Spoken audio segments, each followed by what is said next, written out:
We got it. We figured it out. I'm so sorry, man. Like this is like crazy. No, I'm glad we. it's not a big deal at all. I don't know what happened because I literally tried to troubleshoot everything before this Mhm. started. Like an hour ago, I FaceTimed myself from my phone. And I was like, okay, Yeah. this works. Everything sounds good. Right. And uh yeah, so Right on, man. What got you interested in doing this podcast? And like, what's the purpose and reason for you to want to do this? I honestly have no idea. I started listening to a handful of them, and I don't know, something inside me just kept telling me to do my own, which is weird Right. because I don't think people outside of the band or outside of people that I know me very well, and I just I feel like I'm not the most outgoing person, so Okay. uh, so I guess this is weird for people. I know that when I started, I think a lot of people were like, "What is happening? What is this?" And Right. so, but it's been cool. I mean, it's kind of pushing me out of my comfort zone, and I get to talk to cool people and learn new stuff. And I don't know. I just feel like it's something that I should continue doing. And I don't know. I just like to learn. I like to learn from people and Yeah. hear people's experiences and that kind of stuff. So Yeah. Super cool, man. I that's dig it. it. Yeah. That's Thank you. awesome. Yeah. Yeah. Well, thank you for being here. I'm excited to have you on. Yeah. Thanks, man. I'm excited to do this podcast with you for sure. The first thing I want to jump into is like Nate was saying, I did that interview with Heart Support, and Yeah. they were so cool to work with. I think it was Dan that actually asked the questions and stuff. Yeah. Um, but that whole thing just felt so easy, and it felt so natural to talk to them about my own personal problems, and it was cool to be able to do that. So when I started doing this, I was like, man, I should really talk to somebody that has given back, and Heart Support was the first thing that I thought of just because of my experience with your guys. So it's Awesome. cool to have you here. Yeah, that's awesome, man. That you were able to meet Dan and Casey. Those guys are, um, I mean, they're like a big microphone for Heart Support. They do a lot of the interviews with the bands, and then we have Heart Support has its own live stream on Twitch TV. I'm not sure if you're familiar with that Okay. that stream, but it's basically like Twitch TV is a place where gamers go and people watch other people game, or maybe it's musicians and you can go watch people play guitar or things like that. And so what we've done, Heart Support, Dan and Casey has done a live stream at Twitch TV where basically they talk about just real life challenges and struggles, and we have a support wall, which is where people go to Heart Support and write out anonymously if they want their struggles, like what they're going through. And so what Dan and Casey do at every live stream is they pick one story from the support wall and they read it, and then they have like a real in-depth discussion about that particular story. And it's cool because a lot of times someone who's written something on the support wall might go to the live stream and then all of a sudden they see that their story is being talked about and shared, and then all the people on the chat at twitch.tv are encouraging them. And what Dan and Casey will say is, hey, go to the support wall, here's the link to the story, and share your words of encouragement or like things if you've gone through similar stuff, like then this person who just used support, Heart Support wall to just kind of vent or just open up a little bit is now being encouraged, and now is seeing that they're not alone, and maybe even making friends or being encouraged to take the next step of healing, whatever that looks like for them. So it's a cool platform, man. It's cool. That is cool. What got you started in that? I mean, do you have your own, I'm sure you have your own personal experiences with, I mean, I don't want to just assume, but I imagine that you wouldn't start a company like that without either suffering yourself or having somebody that suffer. Right. Yeah. Well, so my story is uh My parents got divorced when I was really young, and I was living in South Carolina at the time. And basically, once they separated, dad moved to Virginia. My mom, my sister, and I, we didn't really have a lot of money at that point. Divorce is very costly. Mm. um, and so we kind of, I don't know if you're, but why does this happen? Why does this happen? Can you hear me now? Yes, I can hear you fine. Okay. Um, I just moved into my new house, and it's weird. Like the internet's finicky, and I'm not using the internet. I'm using my data, but that Okay. seems to be a problem too. So, anyways, hopefully you can edit this, and if not, that's okay too. Uh, but yeah, so I really clung on to music, and I saw this band called Strike Anywhere, and the frontman of that band is just an animal. And I'd never seen someone so passionate, someone so like just the hunger to preach his message. And I was like 16 at the time, and it was in this like real like hole in the wall venue called New Brooklyn Tavern in Columbia, South Carolina. And he comes off the stage, and I was like, man, I'm just blown away by you. Do you mind signing my arm? And I had a Sharpie in my hand. I gave him the Sharpie, and he signed my arm. And then he rolls his sleeve up, and he gives me the marker, and he says, sign my arm. And I was like, oh my gosh, like, no way, like this guy wants me to like sign his arm. Like, and I saw the exchange of authority and power, that this man was like, you just saw me preach my message, but you matter just as much as I do, was what that conveyed to me. And so then I was so in love with that exchange. And I saw that this was a place where I could exert, I could preach my message, I could vent, I could let go, I could let out, And so I did. I joined a band. Um, I was in 5 different bands before I came across August Burns Red. I joined them in Wow. 2006, and I quit my job. I got in my '89 Honda Civic hatchback. I drove up there to try out for August Burns Red, and I was on tour with them for 6 months before I became an official member. And then, I kind of made a promise to myself and for me, God, that I was gonna um, do something like that. Listen to my fans and encourage them and meet them and love on them with my lyrics and with me, who I am. And so I'd go to the merch table every day, every night after we play. And at first the line was like maybe 5 kids, and then it grew to 10 and 15, 20, 30, 40, 50. And then it was like I was out there for maybe 2 hours after we played, just talking to these kids and my fans and all these people. And they had all these amazing stories. And, one guy was like, I was a heroin addict and I've been 6 months sober because of your song Composure. Another person was like, my father like sexually assaulted me when I was a kid, and your song Redemption really taught me to forgive him. And all of this powerful, very real, very genuine exchanges of conversation and life experiences. And I'm going, this is crazy, man. So fast forward, years after that, we went on tour with a band called A Day to Remember.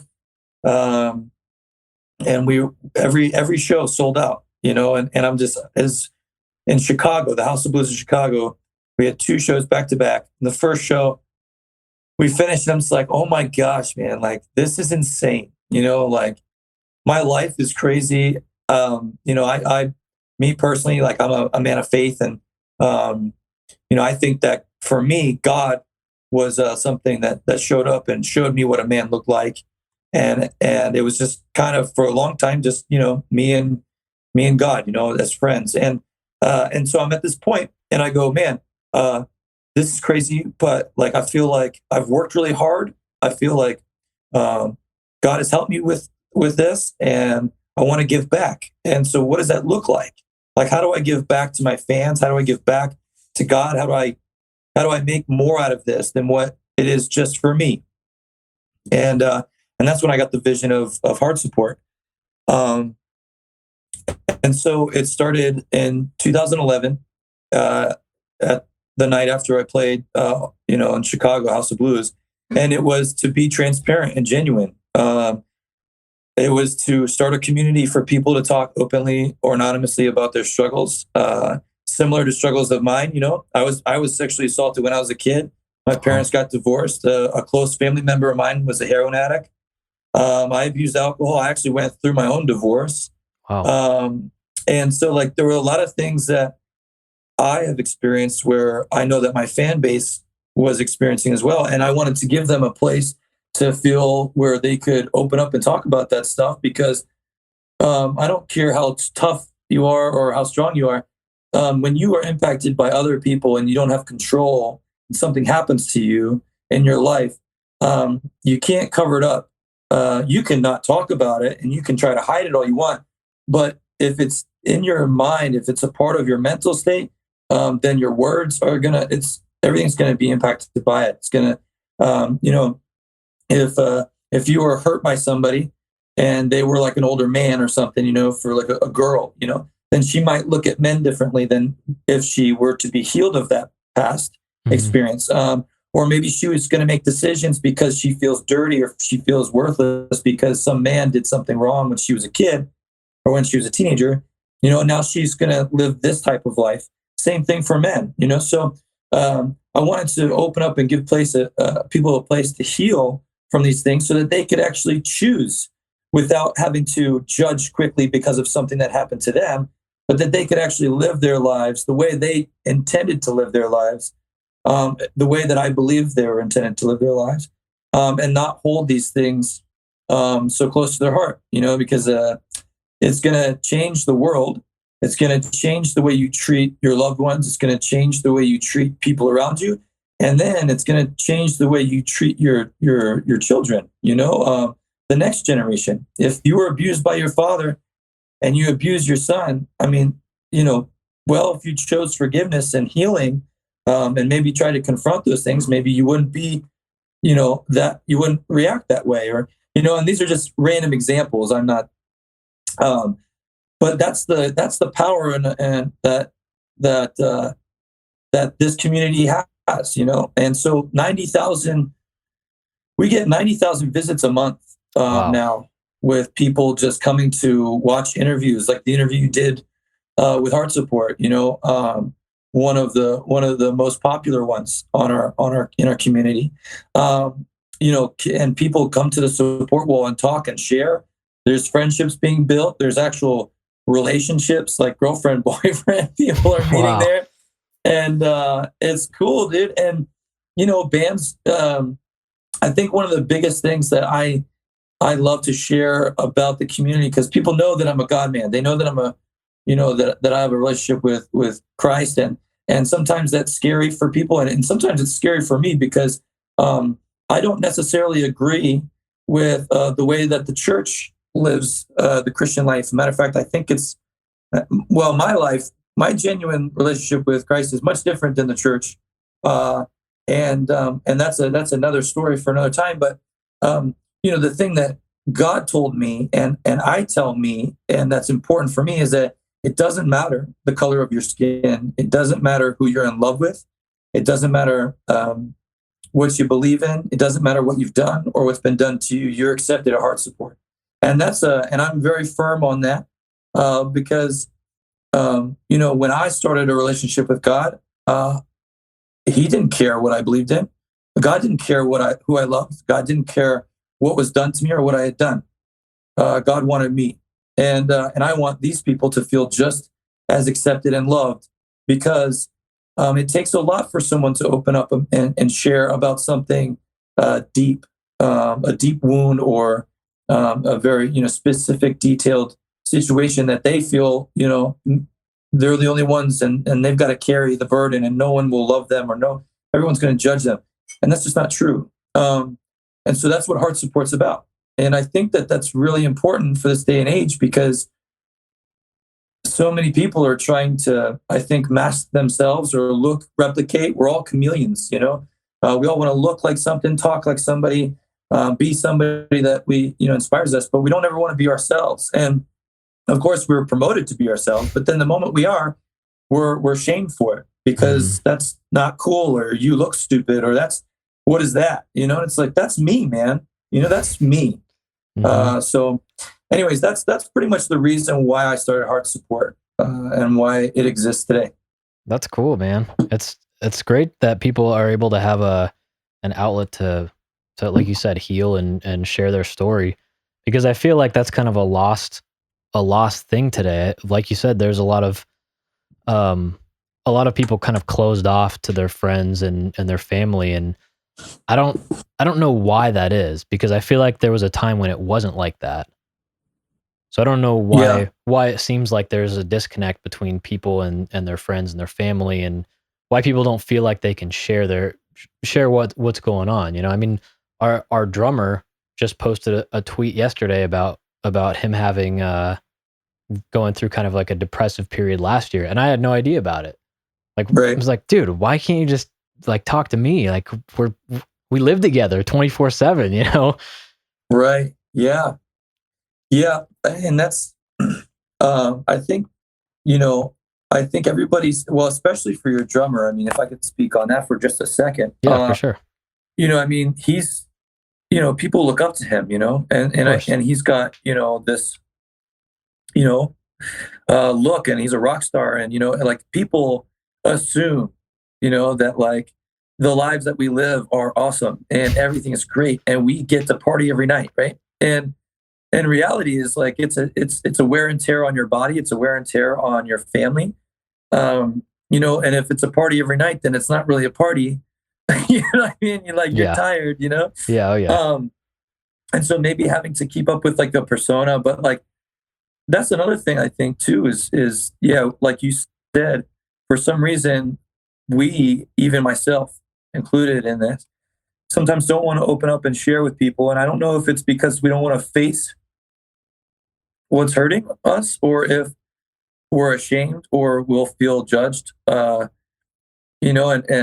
and so, yeah, it can definitely be tough, especially with people that know you really, really well. And maybe you're scared of what they're going to say, or maybe you think they're not going to love you, or like respect and honor the fact that you're coming to them about stuff. Like, it's tough, man. I kind of blame social media a little bit, because on social media, we're always posting about how great our lives are, or funny things, or how cool stuff is. And the more we're sucked in on our phones and these apps and social media outlets, we're not communicating face to face. Like, so the more we're doing this, the less we're doing, face to face stuff, which I think is why people love this type of thing, because they're seeing two people interacting. It's so weird and backwards. Right. Yeah. Like, Twitch TV literally is for people to go watch other people play video games. Yep. Like, why not invite your friend over to play video games? Like, or like, why don't you play the video game? Like, what's the appeal to that? And I'm not saying that that's bad, because I think it's cool. I mean, like, if that's how people are connecting with other human beings, by all means, like, let's use, if anything, I think that that's a good social media platform, because it's introducing face to face. It's introducing conversation, right? It's not just posting and then saying hey, like my stuff, or but yeah, I don't know, man. I have no idea. It's very interesting. It's funny that you brought up the social media thing, because that was something that I wanted to bring up as well.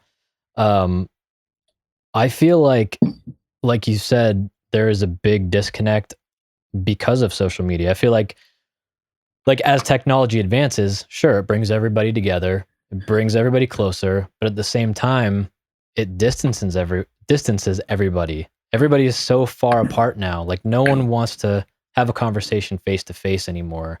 And I've talked about this before a little bit in the past about, I don't know if you've ever paid attention to this at all, but people will, you talk to fans or something, and it seems like as time goes on, more fans kind of talk in text lingo. Just I don't know. It just, to me, that's weird, man. I don't know.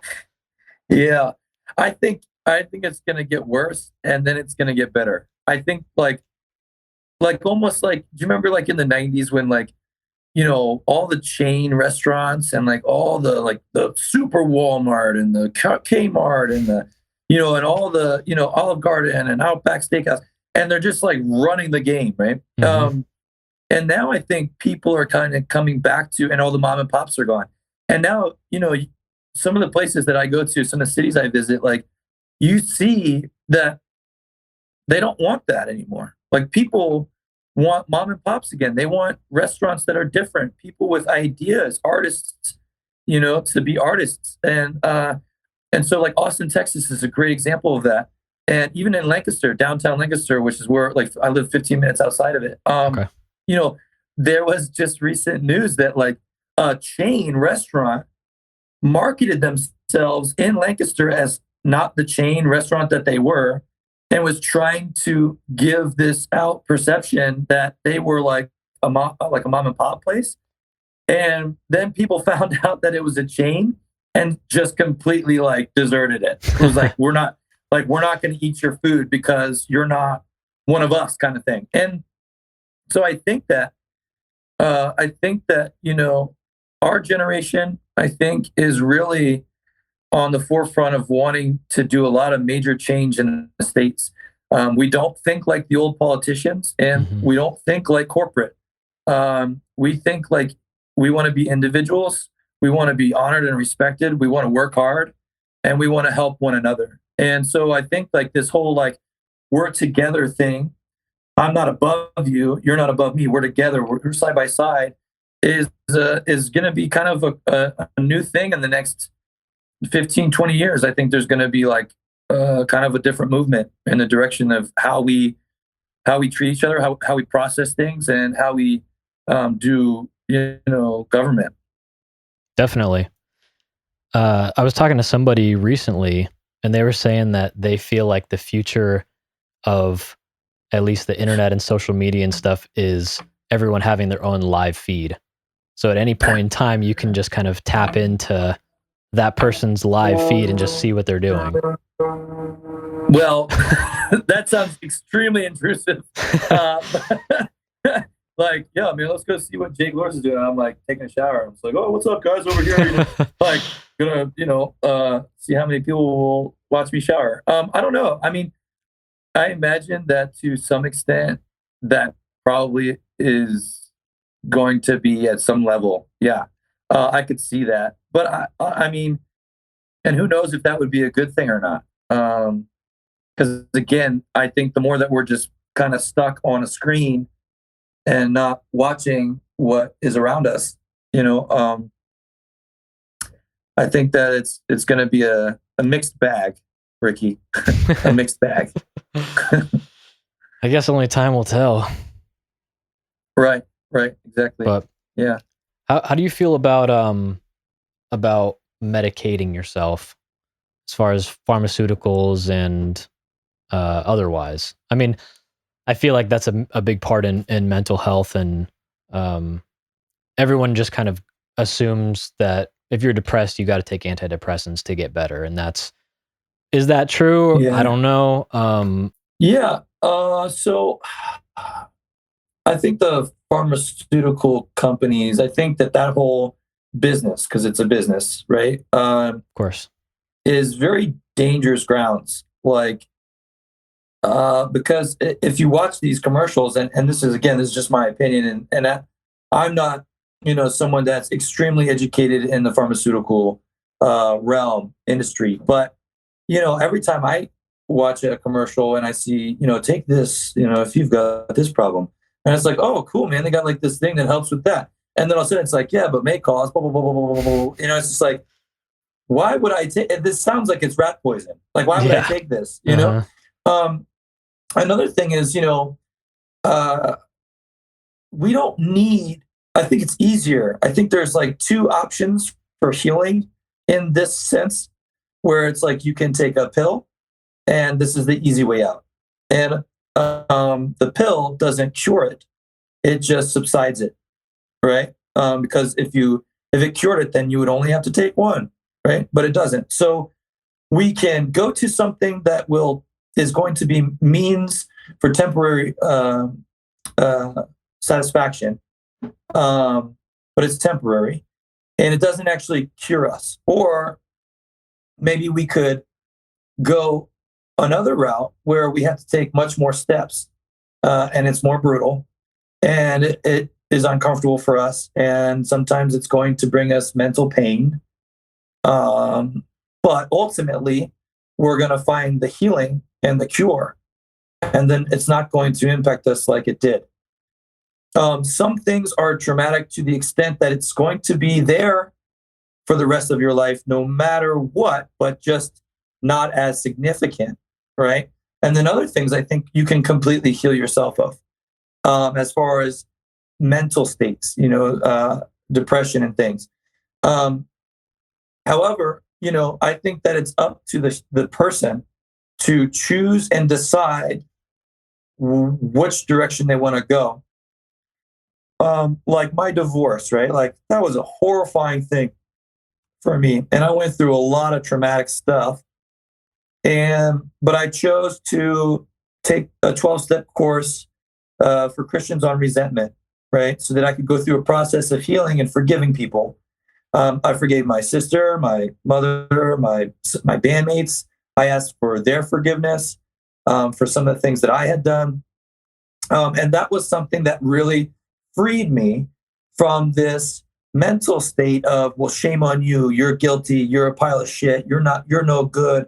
You messed up and you can't, you've got no worth. So when I went through that process, it took me a year and like 3 or 4 months to go through the whole 12-step process on resentment. So it was harder, right? It sucked. It was painful, but I got so much freedom and so much healing from it that now I don't carry that stuff with me. I don't get upset or think about those things because I've already made amends. I've already forgiven them and forgiven myself, and it's a beautiful thing. And now I've learned how to forgive other people in my present day, right? So it's like, or I could have just jumped on the bandwagon of taking a pill because I'm depressed and I feel like I'm not worthy and I need to, and kind of be in a different area where maybe I felt a little more comfortable, but I would have to rely on that medication. And I said to myself, I didn't want to. But then if, let's say, this is something that's just ongoing and it's something that you've been working on and attacking and, fighting against, and you've got it down. It's not this bad anymore. It's just like this. And you feel like you personally want to go and get medication, and that's going to make you live your life and take joy in your life and not exist. We don't want you to exist. We want you to live. And there's a big difference. But if that medication is going to help you live and not exist, then I would suggest you give that a shot. But that's up to every individual. I don't want to sit here and bash pharmaceuticals because I've never been on any type of medication for depression. I personally didn't want to do that. I wanted to try to sort it out for myself and figure things out and take that journey. So I can't explain, I can't say whether or not that's really, really helpful or beneficial. But I do have heard stories where people take, drugs and it kind of numbs them or makes them feel different about who they are or themselves, or they're kind of just not there. And for me personally, I don't want that for me. But that would be my take. I mean, what are your thoughts? Well, I definitely agree with the fact that you said that it's that pharmaceuticals are a business. Because I mean, let's be real. If people weren't sick, then those companies wouldn't be making money. That's just how it is.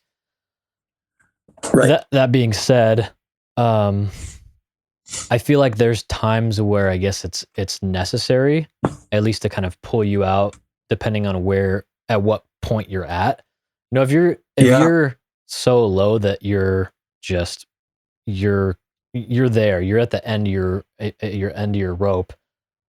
I think that you probably would benefit from some sort of antidepressant to help kind of lift you up a little bit to help kind of get you on the right track.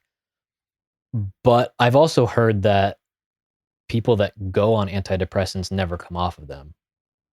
I don't know how true that is. I've never been on them, but Right. I think that kind of just goes back to your point of it being just a Band-Aid. It doesn't fix the problem. It's just, it's just a temporary solution for something that you have to kind of heal from. And I don't know. It's hard to really talk about because I don't have any personal experience with them, so I can't vouch for them. But I Right. just know, looking from the outside, it definitely seems like more of a business than anything else, at least to me. I just think that there's so many different things that we can try first, or like even the fact of like exercising, like that releases oh boy, it just left me, but Dopamine.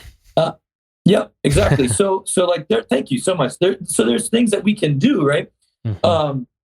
Or we can, I mean, our words are powerful, man. I mean, if you look at the world and the decisions that people have made or things that have changed the world, they're based off of people's words first before there's action, right? So it's like maybe using our words and encouraging ourselves, surrounding ourselves with like better people that have healthier habits, like choosing that when your mind says, oh, you're a pile of shit, like you could say, no, I'm not. I have a lot of worth, writing things down, your goals.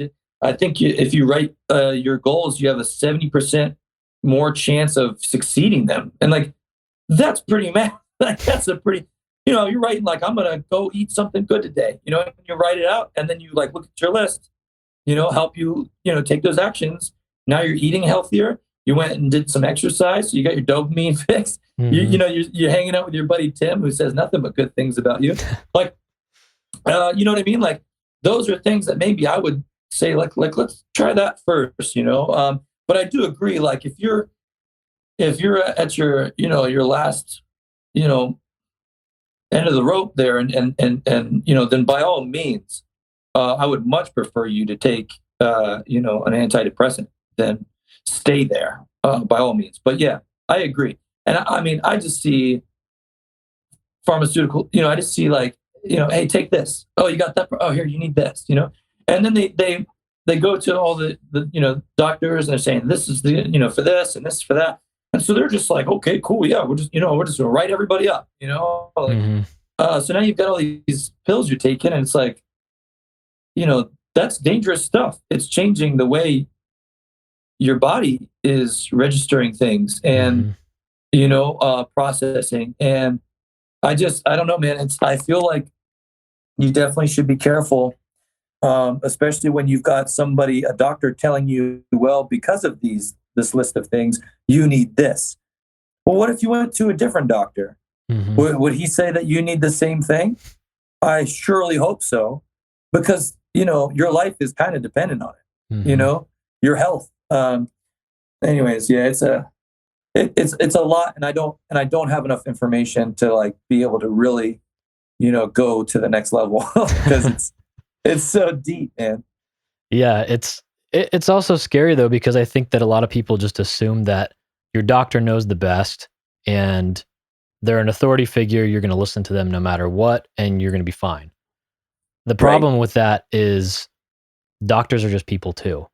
They make Yeah. mistakes, and sometimes I feel like, I don't know how true this is, but sometimes I feel like maybe those prescription companies say, "Hey, we'll throw you this amount of money if you throw some patients our way," Um, Definitely. and that is also scary because it's like, at what cost are those doctors going to be potentially killing their patients? I mean, if you're mixing all these different drugs and chemicals, like you said, it's gonna affect the way that your mind works, and it can't be good for you. Right. And Right. I've actually read something recently that talked about how we're taking all these medications and we're peeing them into the water, and then the water's being cleaned, but it's not cleaning out the leftover medications, I guess. So other people are just taking in all of these other cocktails of medications now through the water that we drink. Wow. Yeah. So Oh my goodness. that's technology for you, though, I guess. I guess. But that's crazy. Oh boy. so Oh man. But what do we know? We're just guys in bands, right? yeah, I mean, yeah, that's yeah. funny. That's the other thing about this, talking about this whole topic, is you touched on it a little bit, but I feel like there is a very, very big misconception about musicians, and I guess really anybody on social media, like you said, because we're all posting stuff. You only post the stuff that you want people to see. You're never Right. going to see the negative things. So when somebody commits suicide, it's this big tragic thing because it seems unexpected, but really, there's probably so much stuff leading up to that that you don't see and you will never see, that Yeah. that person could have suffered for years and no one would have known. But so I think that social media is a dangerous thing, because then you're kind of putting out to the world that your life is perfect, and then when people say, well, my life isn't like that, then that in turn causes that person to potentially be depressed, and Yeah. it's just a dangerous cycle. It's scary. Yeah, that's a good point. I didn't think of, like, the fact that people that are viewing your social media goes, well, my life's not like that. So like, why, like, am I living? Like, am I good? Am I healthy? Like, Mm-hmm. Start second guessing themselves. And then, with the artists, I mean, I think there's like a statistic that's like 50% of artists struggle with like some sense of Mental health. mental health. Yeah. And which wouldn't really be surprising, uh, considering if you look at like what people write music about, Mm-hmm. the subject matter, a lot of times it's lost. Like, Well, that's what I think music is a lot of times. I think that music is there as a coping mechanism to help you kind of grieve. right. Yeah. I think that sorry, go ahead. No, go ahead. I was going to say that there's a lot of, or a handful of times where there's songs about love and kind of uplifting stuff, but I think, like you said, for the most part, it's very kind of downtrodden and miserable. Yeah. I think a lot of it's like, loss or frustration, anger. I mean, especially in the style of music that we're in, I mean, I know that we're in a little bit different genres, but I would say that we're very similar, or close, and I think that a lot of the stuff that is surrounding our genres of music is like negative or angry. Mhm. I think if I could think of a musician that's in like the hardcore scene that is overly positive, I would say it was Jamie Josta from Hatebreed. Have you heard Hatebreed? Like, have you Yeah. ever listened to Hatebreed at all? Yeah, like that dude's super posy for the most part. Like, he's like, "You're gonna kill it," It's like, Yeah. "You're gonna freaking live your life." It's just like, whoa, like, Yeah. oh man, this guy's great. But for the most part, it's just like, yeah, it's just like negative or whatever. And I think that that's something that I I try to think about, because like when we wrote our last record, Phantom Anthem, I write lyrics, Matt, my drummer, and Brent, my guitarist, write lyrics. And then we just have like a voting process. And so, I'm writing lyrics and I just gotten through my divorce. And so like all the lyrical content that I was writing was really bad, like real dark, real negative, real lonely, and just like really depressing. And so a lot of the lyrics that I had written that I was going to submit to the process of us choosing what lyrics we want to write about, um, I took a lot of them out. I just didn't even submit them because I didn't want our album to be um, sending that message to our fan base. You know, I didn't want them to feel what I was feeling because it was dark and there wasn't any positive like light at the end of the tunnel of any of these lyrics. You know, there was just like this drought, this desert, feeling of darkness and death and stuff. So I think that musicians, especially in our genre of music, there's we kind of have the responsibility, I think, to try to write things that are encouraging and uplifting to our fan base, to be a positive light. They're attracted to us for a reason. That might be because of the lyrics we're singing or screaming. It might be because of the sound, the way our music sounds. It might be the way we look. But they have chosen to give us a sense of authority to speak and for them to listen. And I think that it's our responsibility to understand that authority and that power and to use it in the proper way. Um, I get a little frustrated sometimes with bands that say negative stuff and like real dark, real negative stuff, and I'm going, I actually confronted a front man who does that, and I said, hey man, like I'm just curious, like why are you saying that kind of stuff? Do you believe in that? Like, do you believe that that's like, is that how you want to live your life? And you want to, and he goes, oh man, it's kind of all like a gimmick. It's like kind of a joke. And I was like, okay, well, I mean, you can do whatever you want because you're your own person. I don't make decisions for you, but like the impact that that's going to carry into other people's lives. Like, I don't think that a lot of your fans look at that and go, oh, that's funny. You know what I mean? Like, another guy I talked to about the same thing, was kind of that same situation with the band. And he said, well, it's a business. And I respect that. And he's right. It is a business and we are businessmen, but we're also artists. And, our music is powerful and it's changing the way people perceive themselves or perceive life in general.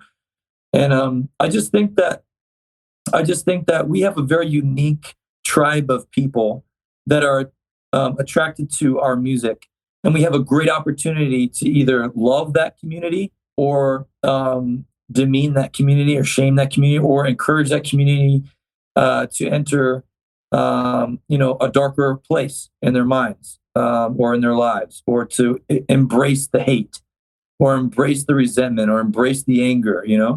And I don't necessarily know that at the end of the day, when you're on your deathbed and you're about to die, that's something that you want to be proud of. Absolutely.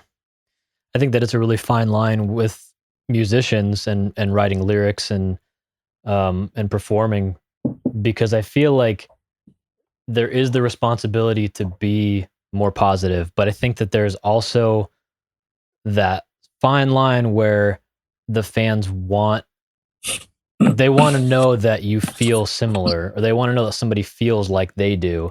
So when you write songs that are kind of down and hopeless, I think that they relate to that. And I don't think that that's a necessarily bad thing that you're writing that type of lyrical content, I guess. But I guess it just depends on how dark you're willing to go.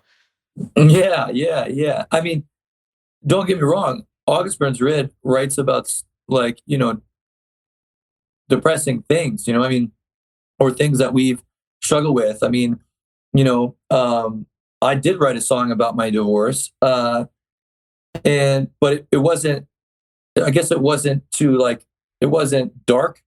It was just reality. And you know what I mean? Like, I think there's dark lyrics, versus like, being transparent and genuine with a story of your life experience, I think is another thing, Mm-hmm. But yeah, I wouldn't say that, oh, all your songs need to be positive. I would just say, like, really think about what you're saying before you say it, and what you think the impact is going to make, because I agree. I want people to go, wow, man, I'm going through a divorce and I just listened to this song from August Burns Red, and it's about his divorce. Like, man, I'm finding comfort knowing that he understands my pain. Like, that's great. But other lyrics that are just like, go fuck yourself, and you little whore, or what, you know what I mean? Or it's just like, okay, well, hold on a second. Like, why are we supporting that?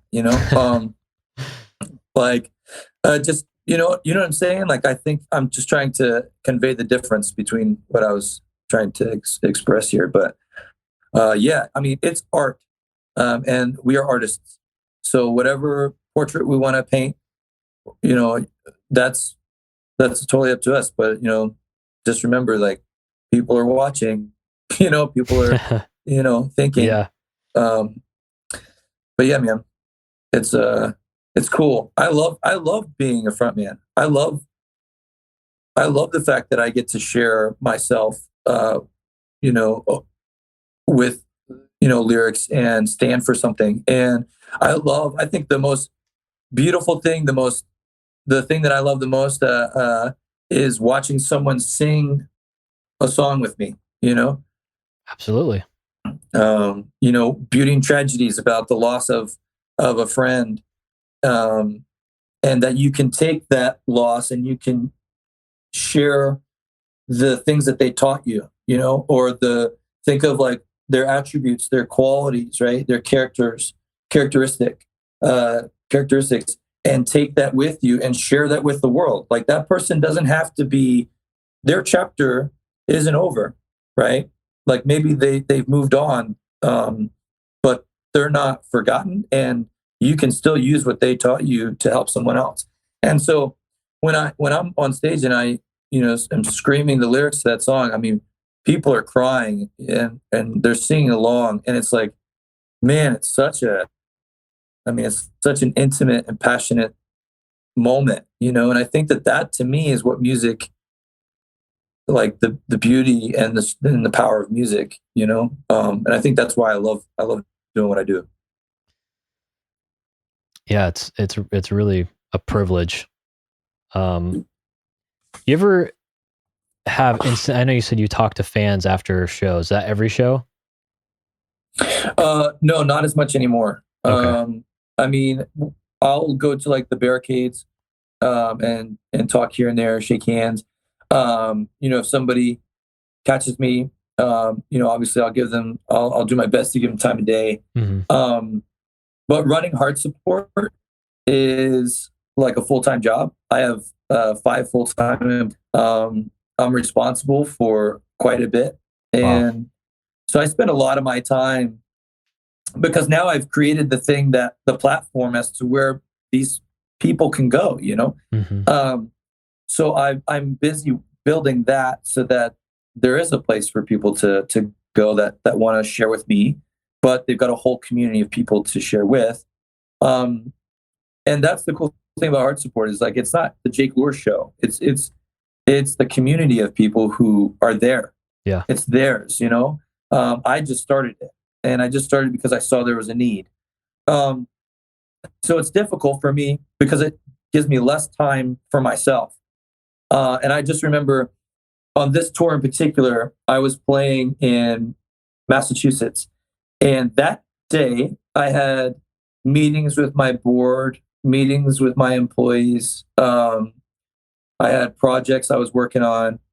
And then I had my friend Tim Collins coming out. He's like practically family to me, for dinner before I was going to play. And then I also had 2 of my volunteers that did all of Warped Tour for Heart Support this past summer coming to the show. And so I got a total of 45 minutes by myself that day, and I spent it sleeping. I went into my bunk, dude. I curled up and I just took a nap, and then I woke up, and sure enough, my buddy Tim was on his way to get there for dinner. So I'm super busy. And anytime that I'm outside this particular day, anytime that I'm outside of the bus, it's either to go do sound check, or it's to meet Tim and walk to dinner, or it's to meet my volunteers and bring them on the bus and hang out and then take them out for dinner, or after show food. And this girl DMs me and she goes, "Hey, Jake, we're a big fan of the August Burns Red. We love what you do with heart support. Like, we love your heart and all that stuff. But like, my husband and I come to your shows all the time, and we came up to you while you were walking outside of the venue, and we confronted you to say thanks and hello. And you said hello, but you didn't really like give us your time. And it really hurt our feelings, and it kind of frustrated us that you would do that. And like, you say like that you really want people to open up and you care about your fans, but then like you completely like turned your cheek on us. And, I guess you're just not really who we thought you were. And I'm thinking about this, and I respond to her, and I know I rarely ever respond to DMs, but I felt like, I guess that night I just looked at him or something, and I saw hers, and I was like, wow, okay. So I told her, I said, look, hey, I'm sorry, that sucks. Like, straight up, that's a bummer. That you tried to talk to me and I didn't give you the time of day, right? And it sucks when someone that you really like, look up to, or has impacted your life or done something that you respect, and you try to meet them and they don't seem cool, right? So I apologize for that. But you know what? Also, I'm human. I am a human being. And I can't give everybody everything that they want from me, or I will have nothing left for myself. And I think that's important. I think for some people to understand, especially with the day that I had, I honestly do not remember even a couple coming up to me and saying hello. I don't even remember them.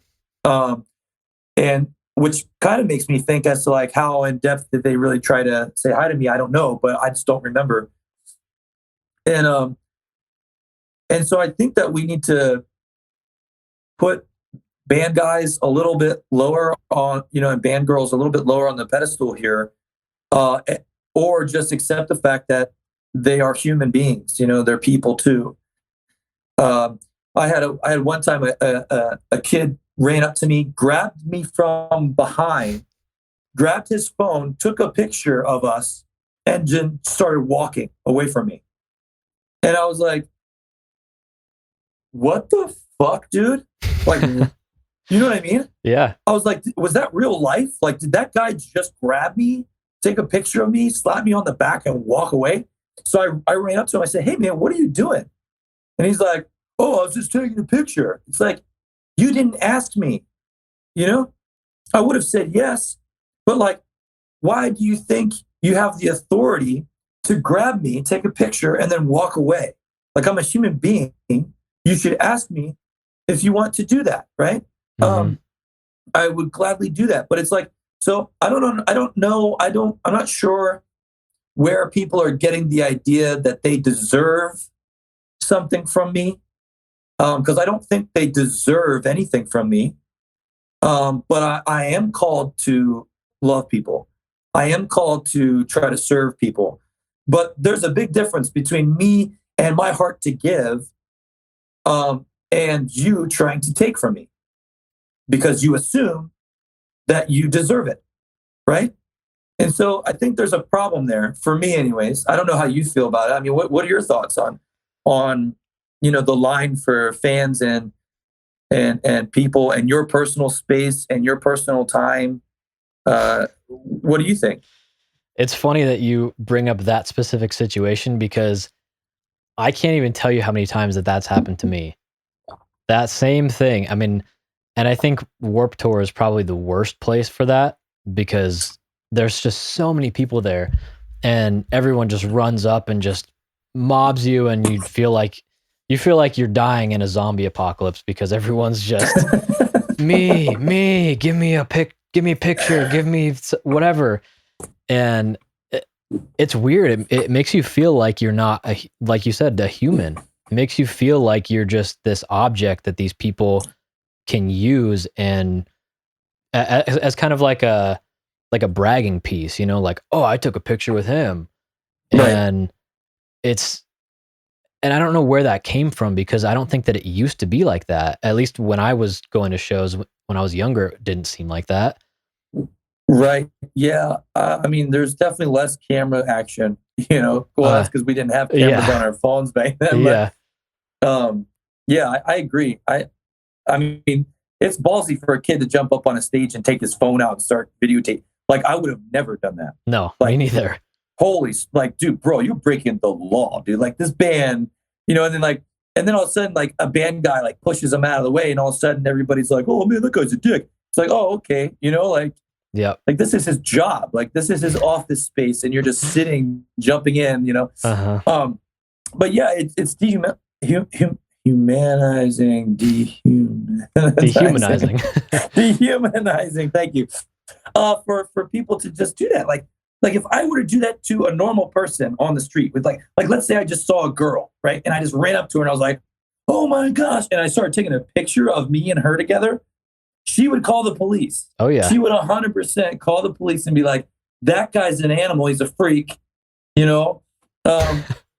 It's like, okay, but then it's okay for you to do that to us, like, and then, you know, and then of course there's the argument of like, well, this is your life, man. Like, you chose this, and like, this is, you know, like, what, you don't care about your fans? It's like, no, I just want to be a human being too. You know, like, I love playing hockey when I'm home, and I joined hockey because of the community, because of the people, because hockey's awesome, and I wanted to build a community of people that I could relate to and have fun, you know, and all that stuff. And so it's a place where I can be myself, you know. But then on occasion, I'll run into some people there that are like, "Whoa, dude, you're you know, singer of August Burns Red," and it's like, "Yeah, you know, cool, you know, thanks, yeah, you know, nice to meet you too." And then I kind of want it to end there, right? Like, I just want to I want to be Jake. I don't want to be Jake from August Burns Red, you know. And sometimes I'll meet some guys at hockey that may not understand that. That I just want to be a human being, and I just want to be Jake to them. And so they're always like, you know, some of them are always talking about the band or asking me a bunch of questions, or they'll do the same thing, man. Hey, you want to go grab some food? And they're like, oh, cool, yeah, let's go grab food and like get to know each other. And then they take a picture and they post it, and it's like, yeah, me and Jake Luers, you know. And I'm just like, man, that's really unfortunate, you know, because I think people need to understand that, like, if we are constantly trying to be this person that you think we are, then when do we get to be us? You know? And absolutely. So it wraps back around to what I was saying in the beginning of this podcast, is like, we're always trying to mask ourselves. And then the moment that we want to be us, people go, oh, that's weird, or that's stupid, or you're, you know, messed up, or what's that about? You know? And it's like, it's me, man. You know, like, it's me. Like, it's Jake Luers, right? Like, can I be me? Like, it's just it's crazy, man. It's crazy. I also think that there's a weird kind of phenomenon, I guess is the word, where people will watch interviews and kind of just mentally make up this idea of who they think that you are based on those interviews and things that you've said, which I guess to a degree is fine. But when they start asking you, well, why do you say that when, you know, that you should like this? It's like, dude, how do you know what I like? You know, it's, right. I don't know. It just kind of bouncing off of what you were saying about people just kind of being like, what do you like? Or why are you doing that? Like, dude, because that's who I am. You just don't know that because I'm not friends with you and you don't know. Right. Yeah. And I think that was another thing too with, you know, with August Burns Red and some of us being Christians, you know, like, because, you know, I'll tell you right now, like, what I think of a Christian and versus what I think of who I am as a person who follows Jesus, like, they're totally different.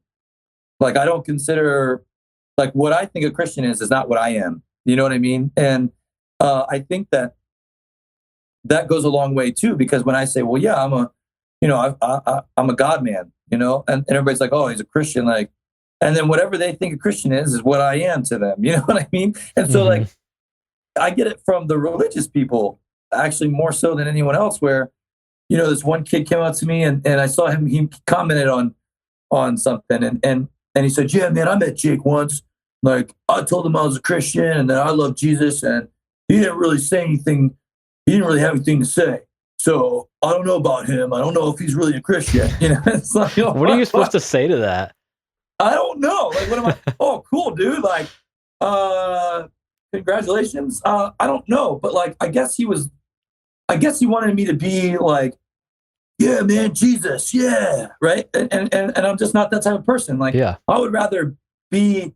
I would rather try to do things that are loving, like Jesus loves, than walk around and be like, Jesus, like, that's just not who I am, bro. Like, or then like, like maybe some Christian will be watching this podcast and I just said fuck like 5 minutes ago, right? Mm-hmm. When the kid was grabbing me, and want to take a picture of me. Like some Christians be like, whoa, bro, like, I thought this dude was Christian, it's like, and it's a messy thing, right? And so like, I think that people, they hear one thing and they think of what it means to them, and then all of a sudden that is who I am and that's what I'm supposed to be. And the beautiful thing about my relationship with Jesus is like, I can be me. He's not trying to correct me, make me be something I'm not, right? But people will be. People want to judge, they want to condemn, they want to tell you of your imperfections and how you're wrong and that's not right, and all that kind of stuff. And it's just like, man, get out of my face. Like, I don't owe you anything. I am who I am. If you don't like it, I'm sorry, but I don't care. Go pound salt. Mm-hmm. And I'm going to keep doing what I think my life is supposed to be. The things that give me purpose, that where I'm living and I'm not existing, right? And don't come at me with your religiosity, because I'm not going to have it, and people are religious. And I'm not saying in the Christian sense. I mean, just people. They're religious. They have their boundaries, values, and morals, and they love pushing it on the other people. And I just I'm not attracted to that. Yeah. Nor do I want to do that. Which is why Heart Support is the way that it is, accepting of all, because we're not here we don't want any agenda other than you. We want you to get healed, and we want you to get help, and we want you to not feel alone. We don't want you to feel like you're worthless, because you have a lot of worth. And that's a sense of unconditional love. Now, I may have learned of that unconditional love from God, but that doesn't mean that other people that we can't implement that at Heart Support, and that other people can, grow from that, right? And then whatever they choose to do down the road, that's them, man. But that's what we want to do. And I don't know, I just think that, people are so quick to judge or think that they understand the situation or know somebody. And then they really don't know anything at all. And what ends up happening is they start cheering for the bad guy. And they start fighting and hating the good guy, in certain situations. Like, for example, Instagram, you could go on there and you can see a video, right, of, this guy getting beat up, right, from a bouncer. And you're like, man, bouncers are, and we're just going at it, right? Yeah. But that's all we see is a bouncer beating the crap out of this guy, right? Yep. And everybody's going, man, F that dude, and man, bouncers suck, and man, there was abusing their authority, which I've seen bouncers abuse their authority. I could say, yes, I've seen that before. But in this instance where we only get a 30-second clip of this bouncer beating this guy in a club, well, little did we know that guy was trying to rape a girl in the bathroom. Right? Wow. So that's what happens. Like, now we're cheering for this guy who's getting beat up, and we're beating down the good guy who stood up for this girl who's getting raped in a bathroom at a club. And it's the same thing. I know that's pretty raw that I went there, but it's the same thing as what we're doing with judging other people.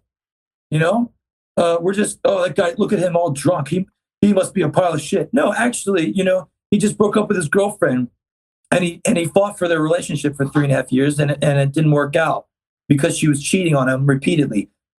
Right? Like, oh my gosh, like, can we not judge people or just assume that we know what they're going through and choose love, right? Choose grace, choose acceptance, choose to maybe actually invest ourselves in understanding what's really going on. And I think that would help us all, including myself, with decisions that we make. And man, there's some beautiful things that can come from choosing love and forgiveness or acceptance over judgment and condemnation, Do you think that can go back to the social media thing, just being quick to judge because it's such a fast, you're looking at your feed and you're just, this is cool, this is cool, this is cool, that person sucks. You know what I mean? Do you think that Yeah. plays a part in that? Yeah, I do. I think that in reality, it's like we just want everything right now. Of course. And we're starting to get everything right now. Yep. And so we're overloading our brain, our minds, like with this fixation of like, yeah, gotta get, and like, gotta do. You've got tons of workaholics. You've got people who don't have a balance in their lives. And so when they're consuming something, they consume all of it. They're going from 0 to 60. I definitely think that social media has a huge impact on that mentality. And it's like this world, it's like needs to understand that like things just need to slow down. Things just need to slow down. Purposefully like leave my phone and go like on a walk or like go sit outside in my beautiful backyard. Let me see if I can show you. Can I turn? I don't think I can turn this around, but here, I'm going to show you what my window looks like from my office space real quick. Can you see that? Yeah. Yeah. Like there, it's farmland. My backyard is half an acre of a backyard, and then it meets corn, and then miles and miles and miles of farmland. And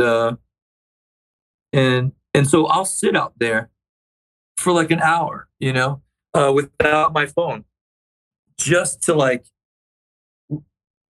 decompress, relax, not have to like be connected to this thing all the time, and think about my life and what's important to me, or maybe just take in all the farmland and the air and the colors. You know what I mean? Yeah. So I don't know. I think that social media is a big part of that. But we have a choice. Like we as a society, we as people, as a person, we can choose whether or not we want to follow this road that seems to be a trend right now. You don't have to live like that. You don't have to live on social media. You can start catching yourself when you're being so judgmental, like I've been. I'm judgmental just as much as the next person. We can choose. That's the beauty of our life. Is that we have the option to choose, and we live in a country where we can choose bigger things, and pursue different paths, bigger ones. And so we should be thankful for that, and we should take advantage of it. I mean, think about the places where they can't choose the things that we can. They don't have the freedoms that we do. And when they look at us, all we're doing is holding our phones. They're going, oh my gosh, man, like you get this, you get all of this, and you choose to stare at a screen? Like, I don't understand, why on earth are you doing that? Right. And so we get comfortable, man. We've gotten too comfortable. And so, it's time for us to wake up if we choose to do so. The crazy thing is that we have so much technology and we have the ability to do things so much faster than we used to be able to. And people just choose to use it on meaningless stuff. I found myself, do you go on Reddit at all? No, I don't. I've been on there a few times for like questions and things. Okay. I spend a lot of time on Reddit, and it got to the point where I was like, man, I'm just wasting time. So much time just scrolling through and just watching just dumb videos and all that stuff. So I thought, okay, if I'm going to spend all this time on here, I might as well learn something while I'm doing it. So I started following like the science subreddit and the futurology and all these different things, so that I can look at dumb videos, but in the meantime, I can also learn, what's happening in the science community and what's happening in the general world, Yeah. and just learn something, man. I feel like as I get older, I have this just ever growing thirst for knowledge, and I just want to know. I want to know things, and I want to keep reading, and I want to keep learning, and that's, like I said, that's part of the reason why I started doing this, is because I feel like one of the best ways to learn is through person to person communication. I mean, I would never. It's so much faster learning something from somebody than it is to read a whole book and then go, okay, now I know how to do this. Right. So I think there's something special about talking to somebody face to face, or I guess screen to screen anyway. Yeah. But, Yeah. and I feel like people just need to do that more. Yeah. People just need to make contact and learn something and love each other and just, I don't know. You only get one shot at life. Just do something cool with it. Yeah. Yeah. And I think that that's actually probably why, because mental health is really kind of in the past, I don't know, I want to say past year and a half, maybe, has become more of a discussion, Mhm. and I think it's because we're not communicating like at all. We're Yeah. just communicating what we like, or we're just communicating to screens and posts. We're not talking about in-depth things. Mhm. Even when we talk about and make a post about something, it's very brief. The caption is very brief, right? No, you don't see these epic long, hey man, Mhm. I want to tell you the world that I pay so much attention to all the time. Really what I'm thinking about, even when I'm thinking about this happy thing, right? Mhm. So like I think mental health is growing rapidly because of this style of living that we have chosen. We have made the decision to live. And so I think that's even why heart support is expanding and growing rapidly, because then people have a place on the screens to go to talk openly about those real things, Mhm. and we're losing the art of communication, and so we've got to get it back. Yeah, I And agree. and I think it's really great that you're doing this podcast, and I love it. And I love the fact that I hope a bunch of people check this out, and that it encourages them to go do something. Let's challenge your listeners, man. Like, go sit down and talk to your grandpa. Like, take stories and go love people that give other people second chances, or try to not judge. Use that in your head. Like, okay, when I'm judging, I'm gonna stop myself and think about why I'm doing this. And Yeah. um, yeah, man. I mean, because you said it. You have one life to live. Do something with it, Yeah. and let's be the people that inspire others, rather than just sitting and watching Instagram and going watching everybody else's life and Yeah. story. Yeah. I mean, there's the only person that's gonna fix your life or make your life cool is you. So, I mean, a lot of times I feel like people wanna wallow in what they don't have or their sadness or whatever, and I think that that's just a cop out. I feel like, I dude, just that's life. Think about Yeah, people 100 years ago that were dying of famine. You know what I mean? Like, we have it so infinitely much easier than they did, yeah, and we're still complaining and we still can't be happy, and it's just insane to me. yeah, yeah. Well, see, so I think there's a couple things in there, and I'm not going to go super digging, but I think that mankind, like, is never satisfied. Like, we always desire more. So it's very hard for us to be content, especially in a world like this where it's like we want it now, right? So it's hard for us to be content, and then it's also hard for us to be appreciative of what we've got, and then we always want more, right? So Mhm. like that's a lot. Yeah. um, And I think that with the drama that you were talking about, where people choose to live there, to say it out. And again, words are very powerful. So what we say about ourselves really does go a long way. But I think that those people I mean, again, you have the choice, right? To go get help Yeah. or to, make a fix. Now, the scary thing is that when you do that and you've done it for so long, it's almost like, and I mean for a long time, I mean like 30 years, 40 years, right?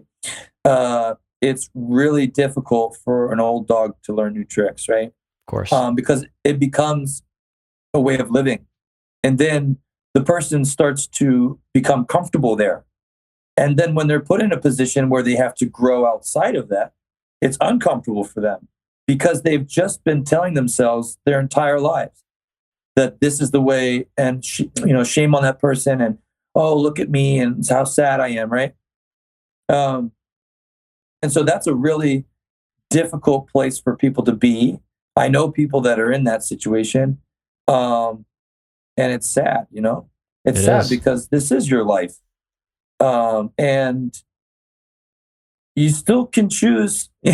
Like they don't want to hear it. Like people would hate me. Some people would hate me that I'm saying this, but you still can choose to not live like that, even though it's ingrained in your mind. You can change the neurological pathways in your brain. Yep.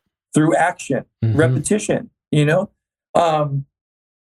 And so it's just there's so much there, man. But it's frustrating, and it's sad for me to see people that I know choosing to stay there because they're scared. They're scared of what's gonna happen if they leave.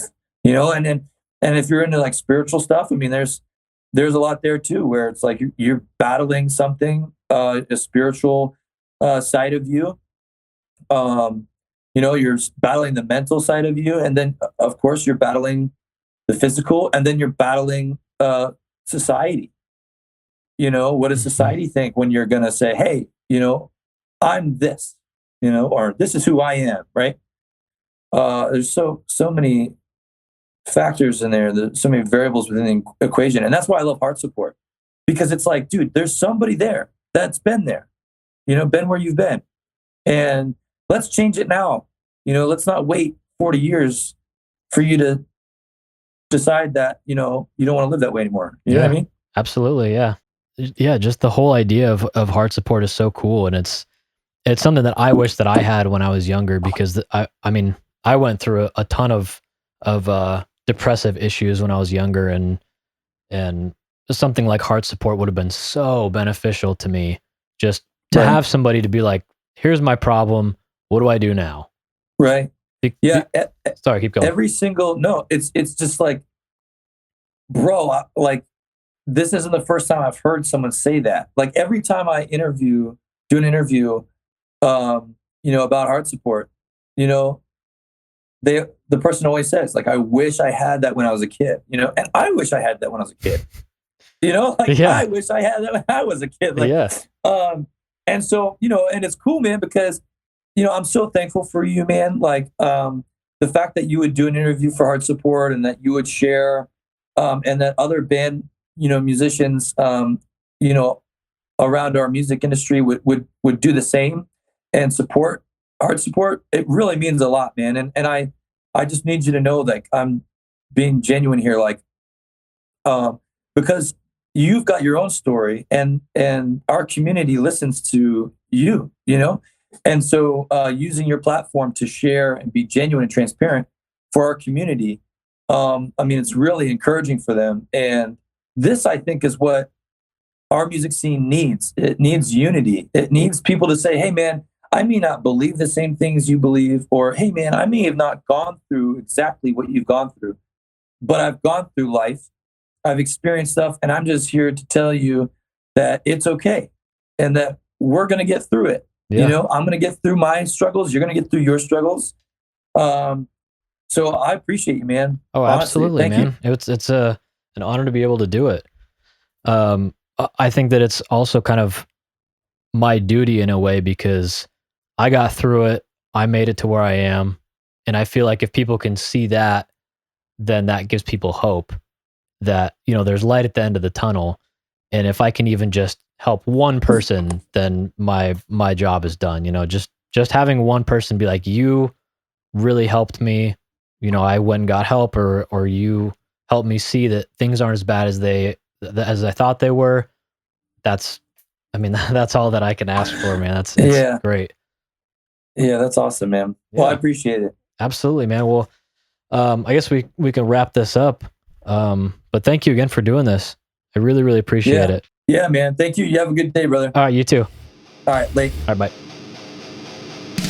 bye.